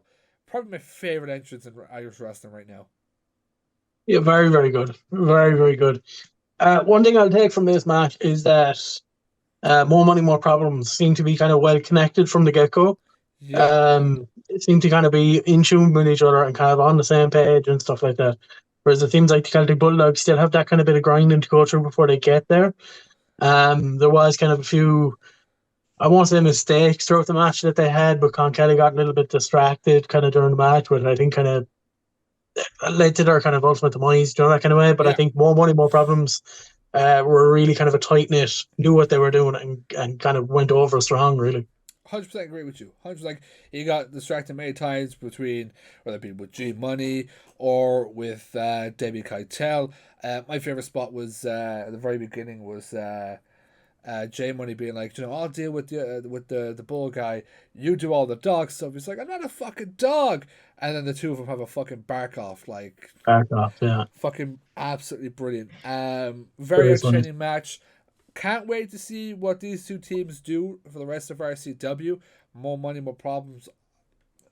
Yeah, More Money, More Problems obviously have a bit of a bye towards those RCW tag titles after that match. So let's see where they go from there. And well, Carmo, I'll let you take what match came up next. Not announced, not even booked, but when you disrespect Mr. Billy Bedlam, you're gonna get some war. Yeah, we did see the gangland kind of show up there, really, didn't we? It was Jay Signs and Big Rab showed up kind of out of nowhere. Showed a bit of disrespect to Billy Bedlam, and Bedlam had a perfect setup for him, which led into not only the most legitimate tag team in the world, but the best tag team in the world, the Stepper Manos, going 2-on-2 with Jay Steins and Big Rab as Billy Bedlam took over referee duties. You are the biggest mark. Yeah, of course I am. Yeah, have to be. Have to be. Yeah, Billy Bedlam took over as referee. Got himself a bit of revenge at the end as well with 2 stunners, and then obviously getting his moment of what's in your head with the brilliant fans. It was so entertaining. Very, very good. Is that the last we see of Gangland and the Step Hermanos? We'll have to see. Obviously, that's the last we see of Gangland and Billy Bedlam. Yeah, maybe. Are we going to see Billy step back in the ring? Who knows? Maybe. And then we head to the exciting main event of the night. The savior of RCW, as he wants me to call him, Owen Richards, the RCW champion, defending his title against Robbie X. Straight off the bat, this was exciting. It was fast paced. I really feel like Robbie X made Owen Richards step up that night. It was so good. Like, the powerhouse of Owen Richards, the kind of like technician coming out in him. Robbie X, the high flyer, the king of the cruiserweights, flying around the place, flying to the outside, jumping off the railing, jumping from the ring itself to the VIP area. absolutely amazing to see. And then again, I was a little put off by the ending with some shenanigans from the Saviors, but I really felt like this was Owen's chance to shine as a single star. But I'll take nothing away from the match. It was amazing to watch. I would honest to God say the best. I know the belt has had 2 matches. It was the best RCW World Title match yet. Interesting, yeah, interesting. What I will say is that when Robbie X actually made his entrance, the core crowd were 50-50 on Robbie X. Didn't really kind of know what to make of him, and then within 30 seconds of Robbie X doing his thing, they loved him. Absolutely adored him. And you can't not, with you see the ability that Robbie X has. I agree with you. The match was absolutely phenomenal. Fast paced. There was bodies flying everywhere. There was high spots, low spots, middle spots, whatever you want to call them, all over the match. It was incredible. Very, very good match. I think the venue as well kind of suited Robbie X. It allowed him to do a lot of things that maybe a lot of other venues don't allow him to do. And same with Owen Richards. I think it allowed him to do a little bit that he wanted to do as well. But yeah, a bit of shenanigans at the end.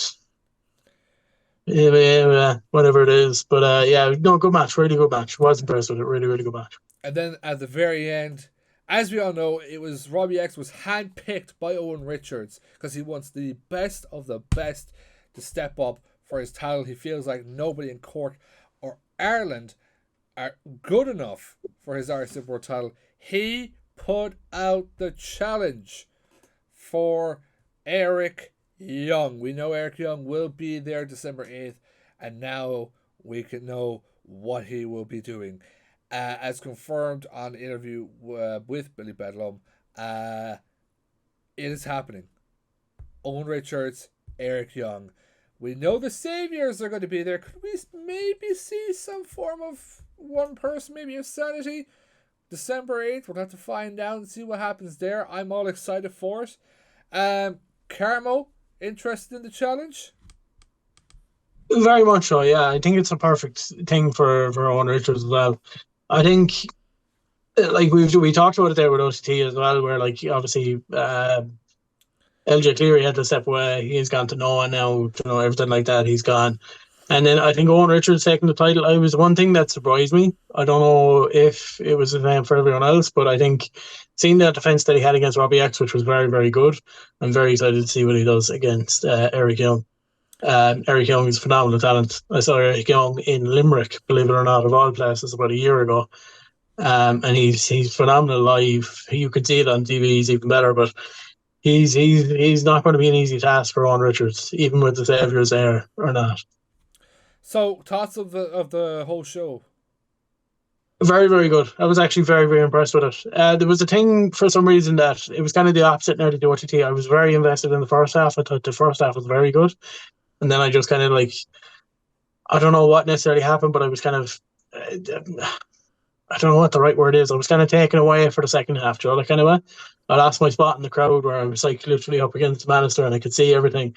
And I got caught behind a few people, so I kind of missed certain stuff that happened in the second half. But even still, overall, the whole show was fantastic. Very, very good. Yeah, you lost your spot like as soon as the two of you like walked away. I was like, oh, there goes their spot. It was gone. I literally I knew it would happen too, but I agree. Great show. The Pav is a great venue. I do feel like maybe like the people at the railing maybe get them chairs to sit down so people like stood up can see. As well just for the people like way up in the back, like that front row is blocking a lot of the front of the ring, so you don't get to see too much. But I thought like the venue looks really, really cool. The show was fucking great. Really, really enjoyed myself and can't wait to go back December 8th and see what RCW can bring. But very much boys, so. Yeah, looking forward to it. Cannot wait. We're nearly 2 hours in now. I am tired as shit. I don't know if that's come across a lot on this episode, but I really, really enjoyed RCW. OTC, as I said, wasn't their best, wasn't their worst. It was slap bang in the middle for me. I feel like I just need to watch it back and maybe have a different opinion. But overall, we had a massive, I think it was, 2-3 weeks of wrestling. With, I think, a break between Hard Knocks and OTT. So, was crazy time. Obviously, now we've RCW come up December 8th. We have OTT in December whenever they decide to do their show. And I get to bring this back. Carmo! What's coming up in November? 2 weeks from this Saturday, as you'll possibly listen to this episode if you are listening on the Saturday that does come out. November 26th, Hard Knocks Unmatched comes to Dolan's Warehouse in Limerick.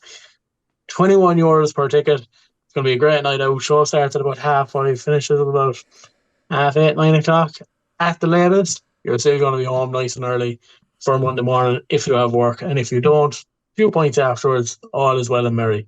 Happy out. November 26th, Dolan's Warehouse, Hard Knocks Unmatched. Be there. Exactly. And a very different theme this time. Allies and enemies become tag team partners. No matches to be announced until the show actually happens. We will know the teams, but we won't know who's fighting who. It's very, very interesting. And look, the last 2 Hard Knock shows have sold out. Get your tickets. Get down to Dolan's Warehouse. Do it. Fucking Please do it. Why Hard Knocks hits different. Make the last Hard Knock show of the year go absolutely wild. Make it sell out. Do what you can. Yeah, exactly. And they are worth going. I mean, I like to travel from Newton to go to shows down for Dolan's Warehouse, and they're definitely worth it. So do go down and check them out. Exactly. And look, even after the show, you can come see us interview some guys and see the interviews before they go up. What a great but stay away from us, really. Yeah, like, stay you know, away, if we are to, stay away from us. You can watch, professional but like, stay away from us. We're professional. Come on, guys. Yeah. Fucking hell. But, ladies and gentlemen, that is going to do it for this week on the 5 Marks. Anyone got any closing comments they want to give? Go on, Rob. You definitely have something. Yeah, so like I say, obviously just wanted to throw it out there as in just for everyone to support Irish wrestling as a whole. And that obviously most people obviously they can only do what they can do, and that's understandable. But as I say, just go out and support your local independent wrestling and that, because one day you will regret it if you don't, because you could see them on TV where they're bigger stars. You know what? Well said. You've heard me and Martin say it enough times, so like, well said. They agree with everything that you just said. And you know what? Fuck it. We've waited on this long enough that I can't figure out what was the right way to do this, because we were supposed to do it one way and it didn't happen. Ladies and gentlemen, the not newest member, because he's been here for fucking months.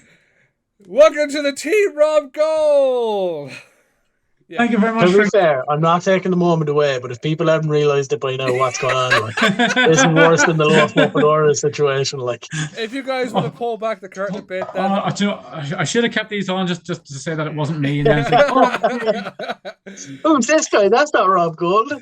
I thought, yeah, fuck it. Like, I can't figure out the right way to do it. If you guys didn't know, we obviously brought on a few lads to do some vlogging for us, but Mr. Gold will be doing what you see us do at Hard Knocks and stuff like that. He'll be doing some interviews himself over at Titanic and stuff like that. But he does have his own little side project. This isn't the only podcast you're on, is it? No, it is not.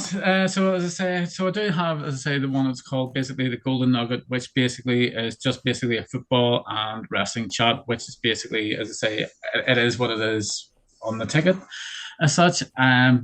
Basically, and as I say, if anybody wants to say anything, you know, if anyone has any questions about it and things like that, they can hit me up through the socials and that, which as I say, on the email as well too. Not if they have any questions that they want to ask myself as well, and things like that. And I also do have special guests as well lined up as well for the show too, with some interviews and that. Let's look out for them. Yeah. As we said, lots of new content. Don't see last spotlight, Rob. Don't be fucking. Oh no. One second, my phone's going here. 5 Marks hit priority, right? Calling Roman Reigns. But But, ladies and gentlemen, thank you so much for listening. If you want to follow us on our socials, 5MarksPod on X or Twitter, whatever you want to call it, 5MarksPodcast everywhere else. As I said earlier on, I posted this week a promo for Raven Creed, Reardon O'Connor 3. If you want to go check that out, please do. Don't. Please, Sorry, bad cost. Sorry. please do, and make sure that you let Carmo know that it's better than him and he knows it. I think... Would be hard, really, like, to be fair. You're lovely, Carmo. I think that's kind of it as well. Buy our merch, €20. Don't have... I don't have many left, but... get your merch, €20, 25 if you want it shipped to you. We can either give it to you at shows, or as we said, like extra €5 for shipping, and we'll get it out to you. Carmo! Let's do it. Send us out. Thank you, everybody, for joining us here today. We have been the 5 Marks Podcast, and for another week, we are officially ding, ding, done. Woo! Yeah!